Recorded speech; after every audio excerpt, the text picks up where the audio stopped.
ಬಾರಿ ನಮಸ್ಕಾರ.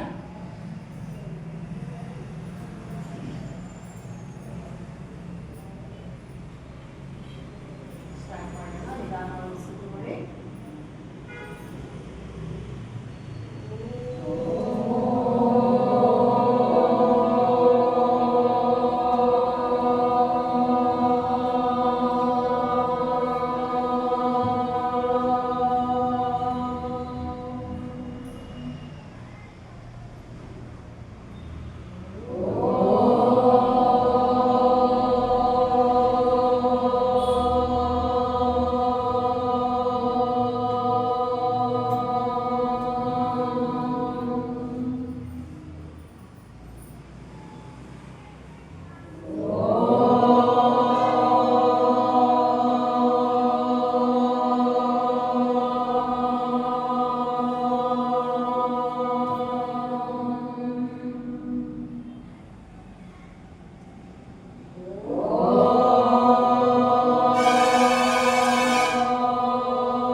ಮೊದಲನೇದು ಮೂಲಾಧಾರ ಚಕ್ರ.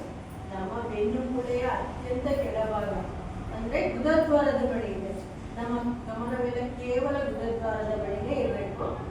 ಹೆದರಿಕೆ, ಭಯ, ಆತಂಕ, ಕೀಳ್ನೋವು, ಮಂಡಿ ನೋವು ಇಂಥ ಸಮಸ್ಯೆಗಳು ಬಂದಾಗ ನೀವು ಮನೆಯಲ್ಲೇ ಆದ್ರೂ ಈ ಜಪ ಮಾಡೋ ಮುಖಾಂತರ ನೀವು ಆಕ್ಟಿವೇಟ್ ಮಾಡ್ಕೋಬಹುದು. ಹಾಗೆ ಅದೆಲ್ಲ ನಿವಾರಣೆ ಆಗುತ್ತೆ ನಿಧಾನವಾಗಿ. ಪ್ರತಿದಿನ ಮಾಡ್ಬೇಕಷ್ಟೇ. ಈಗ ಬೀಜಾಕ್ಷರ ಲಂ ಬೀಜಾಕ್ಷರ, ಬಣ್ಣ ಕೆಂಪು ಬಣ್ಣ, ಮುದ್ರೆ ಮೂಲಾಧಾರ ಮುದ್ರೆ. ಮುದ್ರೆ ಹೇಗೆ ಮಾಡೋದು? ಎರಡು ಕೈ ಇಟ್ಕೊಳ್ಳಿ, ಇಂಟರ್ಲಾಕ್, ನೆನೆ ಹೇಳಿದ್ನಲ್ಲ ಹಾಗೆ ಎರಡು ಇಂಟರ್ಲಾಕ್, ನಡು ಬೆರಳು ಮಾತ್ರ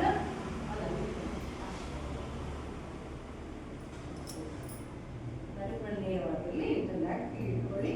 ಕೇವಲ ಗಮನವೆಲ್ಲ ಗುದದ್ವಾರದ ಬಡಿಗೆಯಲ್ಲಿ ನಿಧಾನವಾಗಿ ಉಸಿರು ತಗೊಂಡು ಕೆಂಪು ಬಣ್ಣ ಮನಸ್ಸಿನಲ್ಲಿರಲಿ.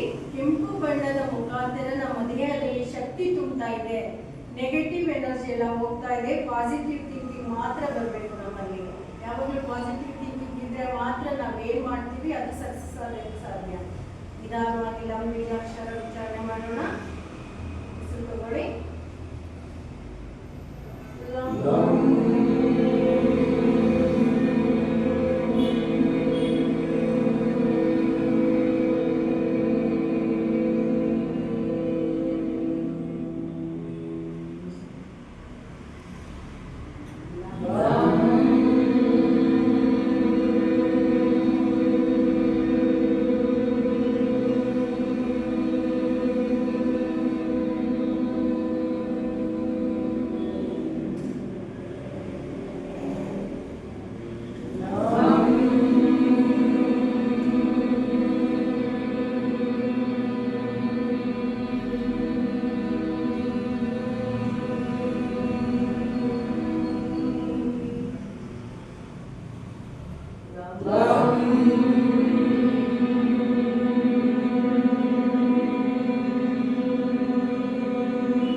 ಎರಡನೇದು ಸ್ವಾದಿಷ್ಟಾನ ಚಕ್ರ ನಮ್ಮ ಕಿಬ್ಬೊಟ್ಟೆಯಿಂದ ಸ್ವಲ್ಪ ಮೇಲ್ಭಾಗದಲ್ಲಿದೆ. ಪಿಸಿಒಡಿ ಸಮಸ್ಯೆ ಇರ್ಬೋದು, ಮತ್ತೆ ಸಂತಾನ ಗರ್ಭಕೋಶದ ಪ್ರಾಬ್ಲಮ್ ಇರ್ಬೋದು, ಮೂತ್ರಕೋಶದ್ದು ಕಿಡ್ನಿಗಳ ಪ್ರಾಬ್ಲಮ್ ಇಂಥ ಸಮಸ್ಯೆ ಇದ್ದಾಗ ಇದನ್ನು ಆಕ್ಟಿವೇಟ್ ಮಾಡೋ ಮುಖಾಂತರ ಖಂಡಿತ ನಿವಾರಣೆ ಆಗುತ್ತೆ. ಇದರ ಬಣ್ಣ ಸ್ವಾದಿಷ್ಟಾನ ಚಕ್ರದ ಬಣ್ಣ ಕೇಸರಿ ಬಣ್ಣ. ಬೀಜಾಕ್ಷರ ವಂ, ಬೀಜಾಕ್ಷರ ಯಾವುದು ವಂ. ಮುದ್ರೆ ಶಕ್ತಿ ಮುದ್ರೆ. ಮುದ್ರೆ ಹೇಗೆ ಮಾಡೋದು? ಹೆಬ್ಬೆರಳನ್ನು ಇಟ್ಕೊಳ್ಳಿ, ಹೆಬ್ಬೆರಳಿನಿಂದ ತೋರು ಬೆರಳು ಮತ್ತೆ ನಡು ಬೆರಳನ್ನ ಫೋಲ್ಡ್ ಮಾಡಿ ಇದೆರಡು ನಮಸ್ಕರಿಸ್ತೀವಿ. ಇದು ಶಕ್ತಿ ಮುದ್ರೆ.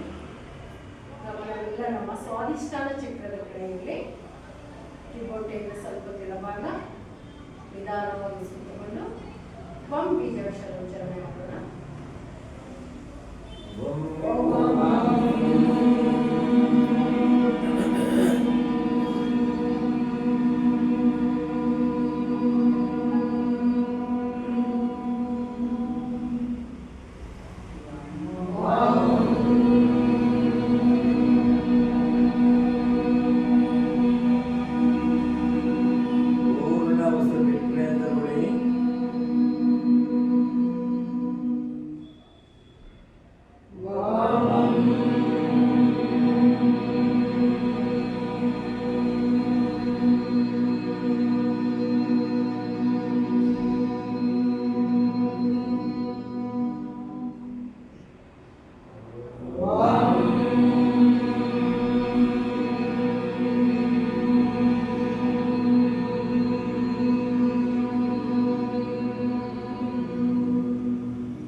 ಉಸಿರು ಖಾಲಿ ಮಾಡಿ ಮತ್ತು ಉಸಿರು ತೆಗೆದುಕೊಂಡ ಮೇಲೆ ಪೂರ್ಣ ದೀರ್ಘವಾಗಿ ನಂತರ ಶುರು ಮಾಡಿ.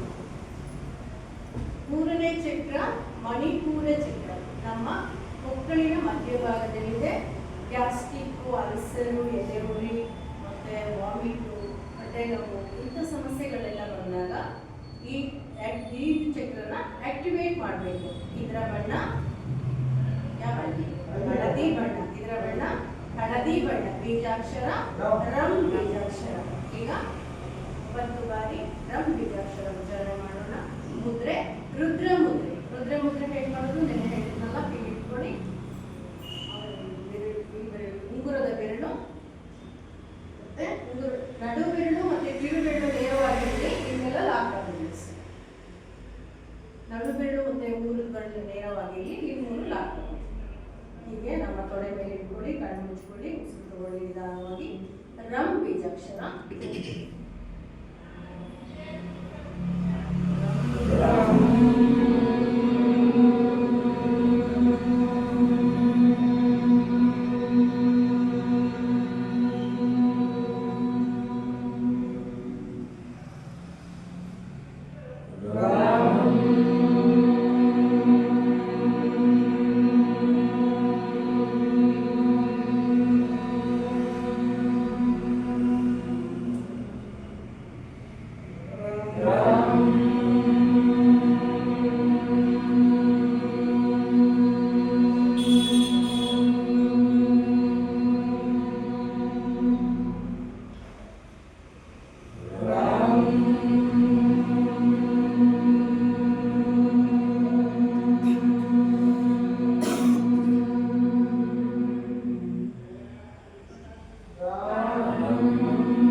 ಹೃದಯದ ಚಕ್ರ ನಮಗೆ ಶ್ವಾಸಕೋಶಗಳ ಪ್ರಾಬ್ಲಮ್ ಇರ್ಬೋದು, ಉಸಿರಾಟದ ತೊಂದರೆ, ಭುಜಗಳ ನೋವು ಇರ್ಬೋದು, ಹಾಗೆ ಇನ್ನೂ ಅನೇಕ ಕಾಯಿಲೆಗಳಿಗೆ ಇದು ನಿವಾರಣೆ ಆಗುತ್ತೆ. ಇದನ್ನು ಆಕ್ಟಿವೇಟ್ ಮಾಡೋ ಮುಖಾಂತರ ಬೀಜಾಕ್ಷರ ಎಂ, ಯಾಸನೆ ಎಂ, ಬಣ್ಣ ಹಸಿರು ಬಣ್ಣ. ಬಣ್ಣ ಯಾವುದು? ಹಸಿರು ಬಣ್ಣ. ಮುದ್ರೆ ಪಂಕಜ ಮುದ್ರೆ. ದೊಡ್ಡ ಸ್ವರ ಮಾಡಿ ನಮ್ಮ ಗಮನವೆಲ್ಲ ಅನಾಹತ ಚಕ್ರ ಹೃದಯದ ಕಡೆನೇ ಇರಲಿ. ಬಣ್ಣ ಹಸಿರು ಬಣ್ಣ ನೆನಪಲ್ಲಿರಲಿ. ನಿಧಾನವಾಗಿ ತಗೊಂಡು ಎಂ ಬೀಜಾಕ್ಷರ ಉಚ್ಚಾರಣೆ ಮಾಡೋಣ. ನಿಧಾನವಾಗಿ ತಗೊಳ್ಳಿ.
ಐದನೇ ಚಕ್ರ ವಿಶುದ್ಧಿ ಚಕ್ರ ಅಥವಾ ಗಂಟಲು ಚಕ್ರ. ನಮಗೆ ಗಂಟಲಿನ ಸಮಸ್ಯೆ, ಮಾತಾಡೋಕ್ಕೆ, ವಾಕ್ಚಾತುರ್ಯ ಇದು ತೊಂದರೆಗಳೆಲ್ಲ ಬಂದಾಗ ಇದನ್ನ ಆಕ್ಟಿವೇಟ್ ಮಾಡೋ ಮುಖಾಂತರ ಖಂಡಿತ ನಿವಾರಣೆ ಮಾಡ್ಕೋಬಹುದು. ಹಾಗೆ ಯಾರಿಗಾದ್ರೂ ಗಂಟಲು ಕ್ಯಾನ್ಸರ್ ಇದ್ರೆ ದಿನನಿತ್ಯ 15 ನಿಮಿಷ ಮನೆಯಲ್ಲಿ ಮಾಡೋದ್ರಿಂದ ಖಂಡಿತ ನಿವಾರಣೆ ಆಗುತ್ತೆ. ಅದರ ಮುದ್ರೆ ಗ್ರಂಥಿತ ಮುದ್ರೆ. ಮುದ್ರೆ ಯಾವುದು? ಗ್ರಂಥಿತ ಮುದ್ರೆ. ಬೀಜಾಕ್ಷರ ಹಂ, ಬಣ್ಣ ಗಾಢ ನೀಲಿ ಬಣ್ಣ. ಗ್ರಂಥಿತ ಮುದ್ರೆ ಹೇಗೆ ಎಲ್ಲ ಇಂಟರ್ಲಾಕ್ ಮಾಡಿ ಒಳಗೆ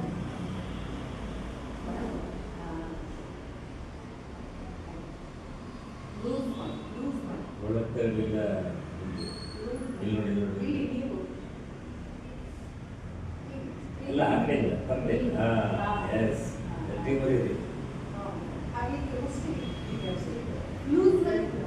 ಲೂಸ್ ಮಾಡ್ಕಡೆ ತುದಿ ಮಾತ್ರ ಯಾವ ಮುದ್ರೆ? ಗ್ರಂಥಿತ ಮುದ್ರೆ. ಚಕ್ರ ವಿಶುದ್ಧಿ ಚಕ್ರ. ನಮ್ಮ ಗಮನವೆಲ್ಲ ಕೇವಲ ಗಂಟಲಿನ ಭಾಗದಲ್ಲೇ ಇರಬೇಕು. ನಿಧಾನ ಬಣ್ಣ ಗಾಢ ನೀಲಿ ಬಣ್ಣ. ನಿಧಾನವಾಗಿ ತಗೊಳ್ಳಿ. ಹಂ ಬೀಜಾಕ್ಷರ.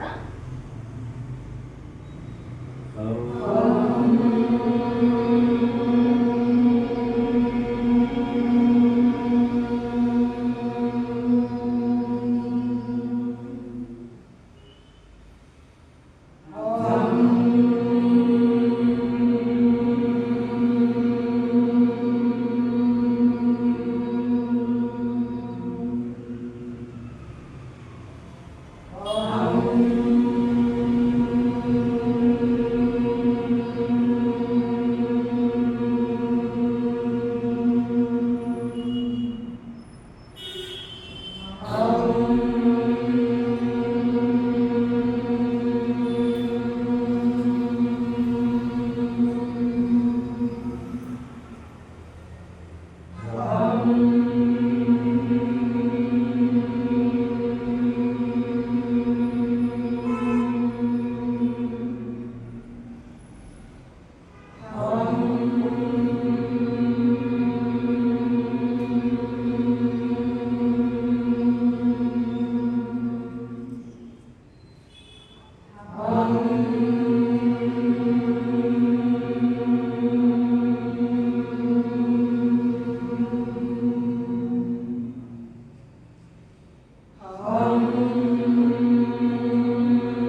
ಪ್ರಾಬ್ಲಮ್ಮು ಇಂಥ ಸಮಸ್ಯೆಗಳಿದ್ದಾಗ ಈ ಚಕ್ರನ ಆಕ್ಟಿವೇಟ್ ಮಾಡೋ ಮುಖಾಂತರ ಖಂಡಿತ ನಿವಾರಣೆ ಮಾಡ್ಕೋಬಹುದು.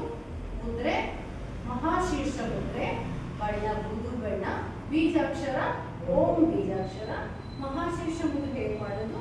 ಉಂಗುರದ ಬೆರಳ ಅಂಗೈ ಟಚ್ ಮಾಡಿ ಇಂದ 3 ಇಂಟರ್ಲಾಕ್ ಕಿರುಬಿಟ್ಟು ನೇರ ಅಷ್ಟೇ. 3 ಬೆರಳು ಇಂಟರ್ಲಾಕ್ ಮಾಡಿದ್ರೆ ಲಾಕ್ ಆಗಿರಲಿ. ಉಂಗುರದ ಬೆರಳು ಮಾತ್ರ ಅಂಗೈ ಟಚ್ ಆಗ್ತಾ ಇರಲಿ, ಕಿರುಬಿಟ್ಟು ನೇರವಾಗಲಿ. ಗಮನವಿಲ್ಲ ಅರ್ಧ ಚಕ್ರದಲ್ಲಿ ಬೀಜಾಕ್ಷರ ಓಂ ಬೀಜಾಕ್ಷರ. ನಿಧಾನವಾಗಿ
ಕೊನೆಯ ಚಕ್ರ ಸಹಸ್ರವಾದ ಚಕ್ರ. ನೆತ್ತಿಯ ಅಗ್ರಭಾಗದಲ್ಲಿದೆ.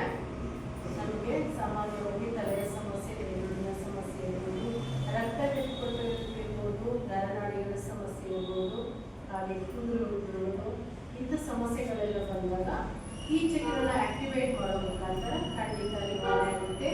ಬೀಜಾಕ್ಷರ ಸೋಮಂ ಬೀಜಾಕ್ಷರ ಮುದ್ರೆ ಸಹಸ್ರಾರ ಮುದ್ರೆ, ಬಣ್ಣ ಅತಿ ನೇರಳೆ ಬಣ್ಣ.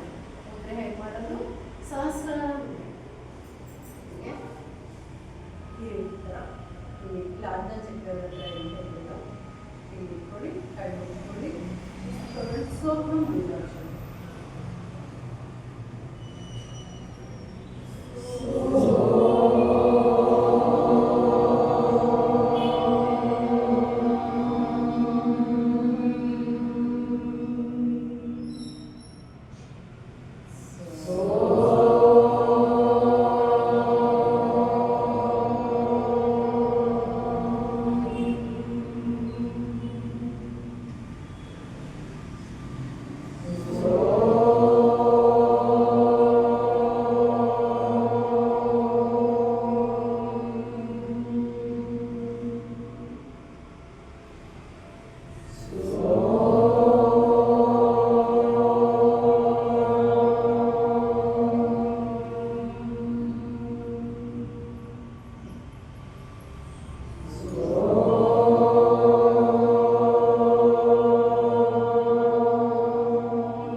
ಶಾಂತಿ ಶಾಂತಿ ಶಾಂತಿ. ಹರಿ ಓಂ. ಒಂದೆರಡು ಸಂಗತಿಗಳನ್ನು ನೆನಪು ಮಾಡ್ತೀನಿ. ಮಂಗಳವಾರ ಏನು ಅಮಾವಾಸ್ಯೆ. ಮಂಗಳವಾರ ಆ್ಯಕ್ಚುಲಿ 3:30 ಮಾತ್ರ ಅಮಾವಾಸ್ಯೆ ಇದೆ, ಅದಕ್ಕೂ ಸಂಜೆನೇ ನಾವು ಮಾಡಬೇಕು. ಮಂಗಳವಾರ ಸಂಜೆ 6 ಗಂಟೆಯಿಂದ ಅಮಾವಾಸ್ಯೆ ಕಾರ್ಯಕ್ರಮ ಮಾಡೋಣ. ಅವತ್ತು ಬೆಳಗ್ಗೆ ಸಮಯ ಹೇಳ್ತೀನಿ. ನನ್ನಲ್ಲಿ ಅಭ್ಯರ್ಥನೆ ಮಾಡಬೇಕು ಅಂತ ಕರೆದಿದ್ದಾರೆ. ಅದು ದೇಶಮುಖರು ಹೇಳಿದರೆ ನಾಳೆ ಅದನ್ನು ಕೇಳ್ತಾರೆ, ಎಲ್ಲಿ ಯಾವ ಮನೆ ಯಾವ ಸಮಯಕ್ಕೆ ಅಂತ. ಯಾರ್ಯಾರು ಅವಕಾಶ ಇದೆ ಎಲ್ಲರೂ. ಆಮೇಲೆ ಈ ಮನೆಯಲ್ಲಿ ಅಭ್ಯಂತರ ಅಂದರೆ ನಾವು ಸ್ವಲ್ಪ ಪ್ರೇರಣೆ ಕೊಡಬೇಕು. ಮೊದಲು ಯಾರ ಮನೆ ನಮ್ಮ ಮನೆಗಳನ್ನಾಗಿಲ್ಲ ಅವ್ರು ಮಾಡಿಸ್ಬೇಕು.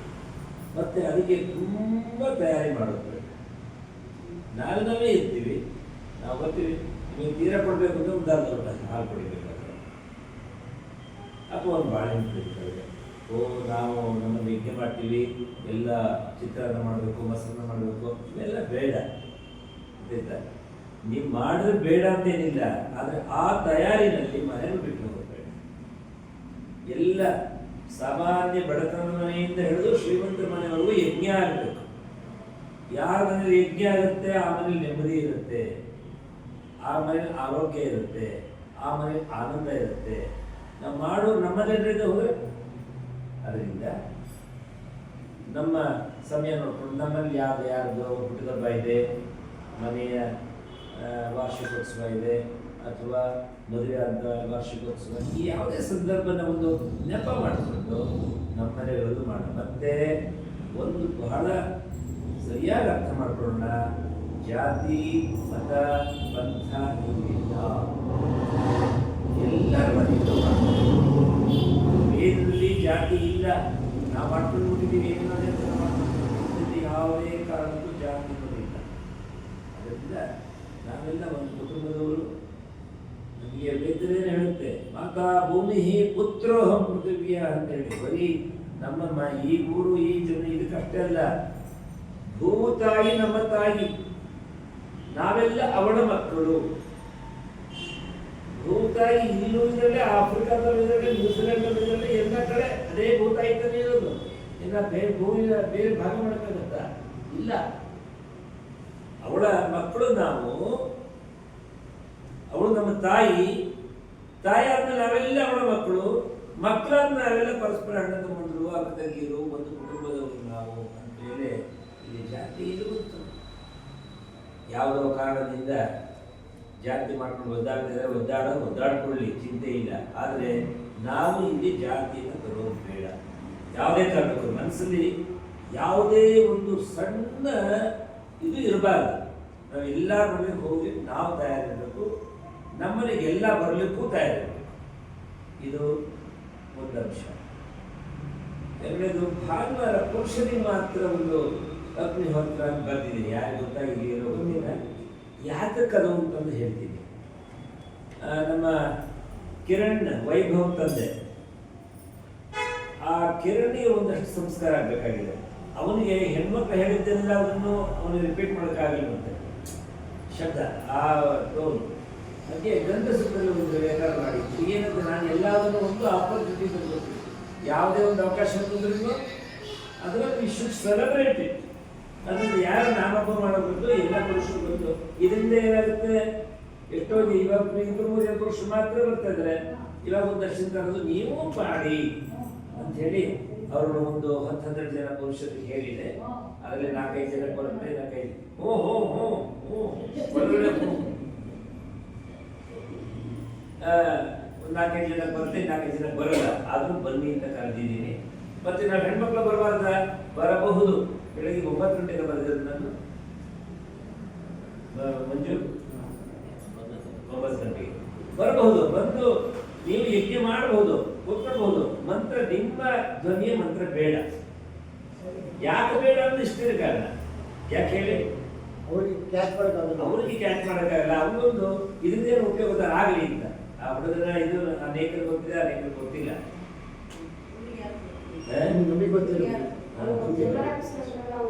ಅವ್ನು ಸ್ವಲ್ಪ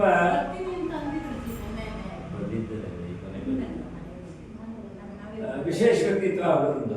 ಅವನ ಪಾಪ 17 ವರ್ಷದ ಹುಡುಗ ಇನ್ನೂ ಸರಿಯಾಗಿ ಬೆಳವಣಿಗೆ ಆಗಿಲ್ಲ ಅವನ ಹೇಳಿದ್ರು. ಸೊ ಅದಕ್ಕೋಸ್ಕರ ಅನುಕೂಲ ಆಗಲಿ ಅಂತ. ಸೊ ಅಮಾವಾಸ್ಯೆ ಒಳಗಡೆ ನಮ್ಮ ಪತ್ರಿಕೆ ಬಂದಿರುತ್ತೆ. ನಾನು ನಿನ್ನೆ ಹೇಳಿದಾಗೆ ನಾವು ಅಲ್ಲಿ ಯಾರೋ ಡೋನರ್ಸ್ ಅಂತ ಡೋನರ್ಸ್ ಪಟ್ಟಿ ಮಾಡಲ್ಲ.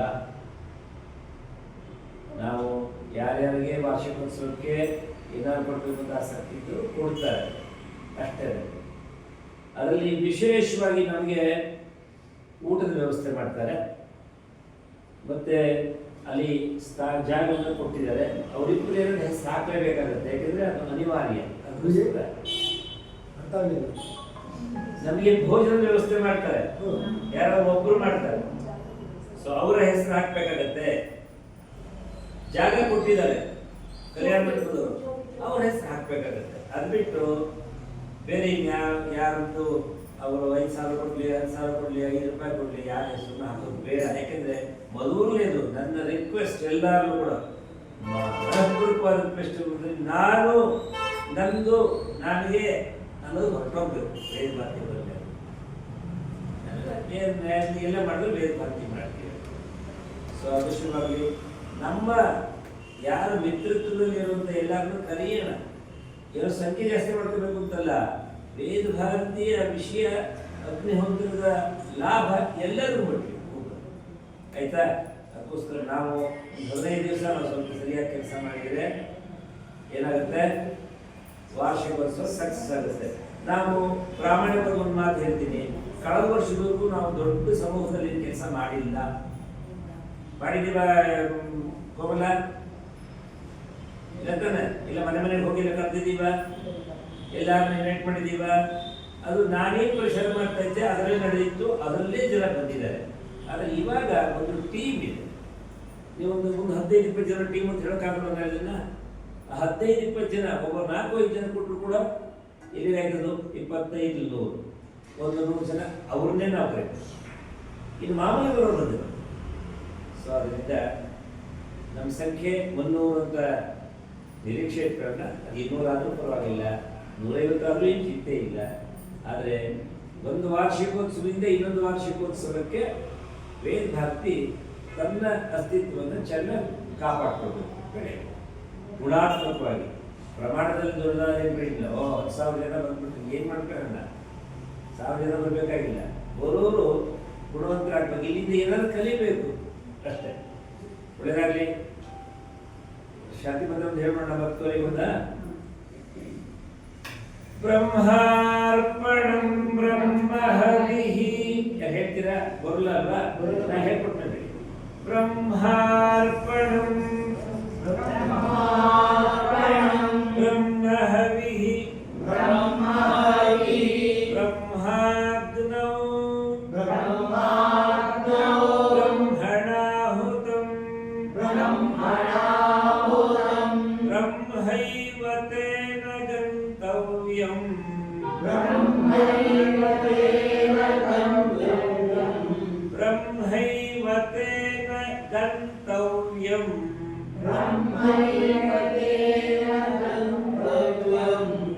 ಬ್ರಹ್ಮೈವ ತೇನ ಗಂತವ್ಯಂ ಬ್ರಹ್ಮಕರ್ಮ ಸಮಾಧಿನಾ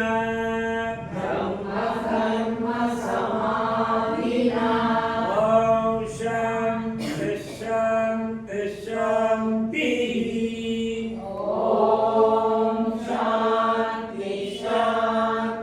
ಶಾಂತಿ. ಹರಿ ಓಂ. ಶ್ರೀ ಗುರುಭ್ಯೋ ನಮಃ. ಹರಿ ಓಂ. ಸರ್ವಮಂಗಳ. ನೀನು 6 ಗಂಟೆವರೆಗೂ ಕೆಲಸ ಮಾಡ್ತೀಯ? ಮತ್ತೆ ಯಾಕೆ 6 ಗಂಟೆ ಮೇಲೆ ಬರ್ತೀಯ?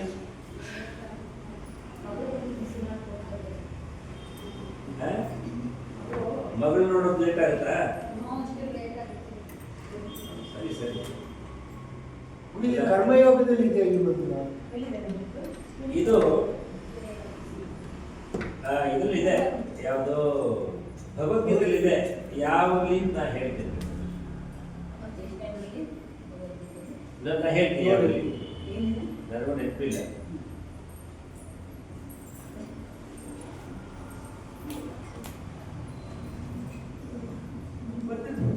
ಒಳ್ಳೆದಾಗ್ಲಿ, ಒಳ್ಳೆದಾಗ್ಲಿ. ಜೈ ಶ್ರೀ ಹೋಗೋದು